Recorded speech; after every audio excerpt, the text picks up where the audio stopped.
If 1 in a million people in the country are going to buy these earrings, is that person going to walk into their store tomorrow?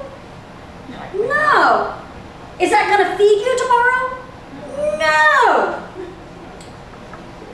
We want to get food on the table too. Now, that doesn't mean that I have to make itsy bitsy bitsy little $18 earrings all day long. What it means is that I have to find somebody to make $18 earrings all day long.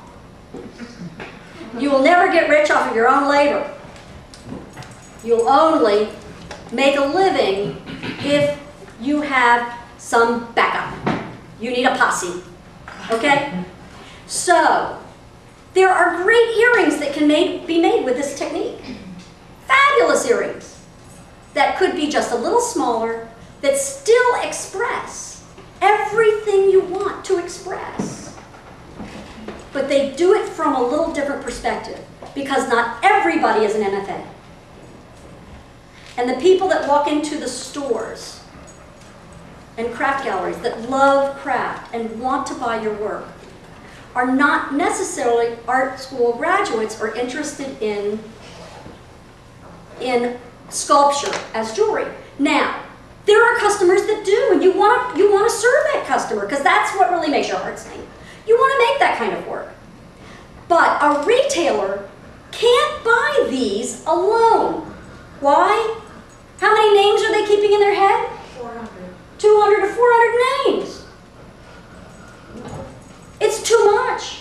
It's too much to ask them only to buy these blue earrings from you. What they want to know is not that you're the person with the blue earrings. They want to know, are you a good partner in my business? So we want to create the right partnership, right? And the way you do that is with more than one pair of blue earrings. And this is an exaggerated example, but it is one that exists. That doesn't mean that you have to make itsy bitsy little pearl drops all day long. But what is unusual to your eye, and what is ordinary to your eye, can be outrageously interesting to someone who only watches QVC. Okay? So you want to get in between. You know, there's a spectrum of mainstream America, Walmart, Target, QVC, and then there's the art world. And somewhere in between are most of the craft gallery buyers. Okay? Sometimes you can sell here and sometimes you can sell here, but you gotta work with this group. This is a big group. It's millions of people. It's not 1 in a million. It's 3 in 100. 3 in 100 people is all you need to worry about to make a living.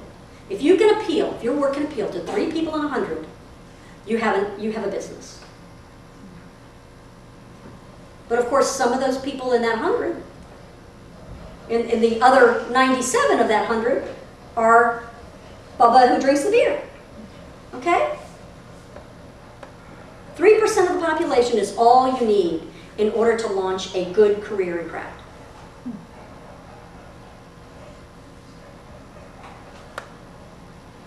But it has to be that broad. And if it isn't that broad, your marketing has to be so sophisticated that you can make a living. Because you're making a living off of teaching. You're making a living off of other things. You're making a living off of writing a book. You're making a living off of doing other things to promote your brand and your style. So can you do all that and do the jewelry and make the jewelry? No artist has one source of income. But I mean, it sounds like the business side could be a full-time job. And It can be. It can be. That's why you have to make it efficient. You have to make it efficient. I mean, in a given week, I can't in my head carve out, okay, I'm gonna make, during this time, I'm gonna market during this time. That's because, you know, the most successful, the best thing you can do as an artist, I tell students, is to marry well.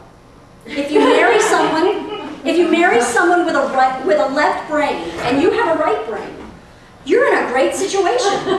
Think about it. You marry the accountant, you marry the lawyer, you marry the bookkeeper, whatever. You've got help. You've got a support system. Or you marry the money so you can hire. That's right. Or you marry well, right. And then you can hire. So you need to think about what you can get through SCORE, through the SBA, or through an intern, or students in your class, or whatever to help you get through to the next step. So there's no middleman in this jewelry industry that goes around and... Reps? Yeah. Is there a middleman? There are very few reps, and a rep will only work for a jeweler that is very productive. Because a rep, you know, everybody has their thing in life that will give them tingles. The rep gets tingles from writing the $20,000 order, not the $2,000 order. The rep has a gas bill, a hotel bill, and if they have to choose between repping you and David Yurman, it's a no-brainer. Yes? I read an article somewhere this past week that said if, as a jeweler, you work 40 hours a week, just assuming. Right. It should be 20 hours in production, 10 in marketing, and 10 in business management. Oh, that's interesting.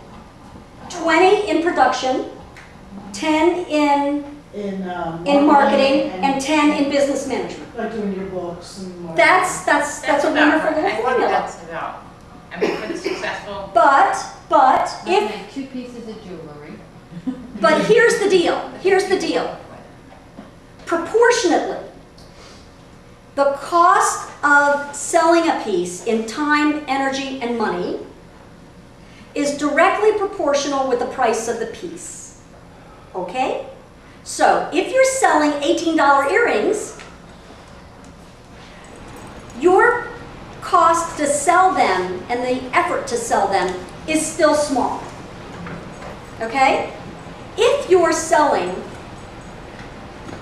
$2,000 pieces, your time and energy to sell that widget is proportionately that much larger.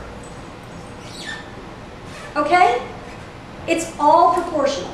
Which means why? This is why, one of the reasons why I'm suggesting to all of you, especially in a recession, that you build the $18 earrings and then you move up from that and you learn as you go how to sell the more expensive stuff and get more sophisticated with your business and your marketing. Because the store owner gets their tingle from selling an expensive piece too. Okay? They want to carry your work, but they know this piece that's $2,000 is something that you and they have a passion for. But they know that every day they need to be selling some of your work too.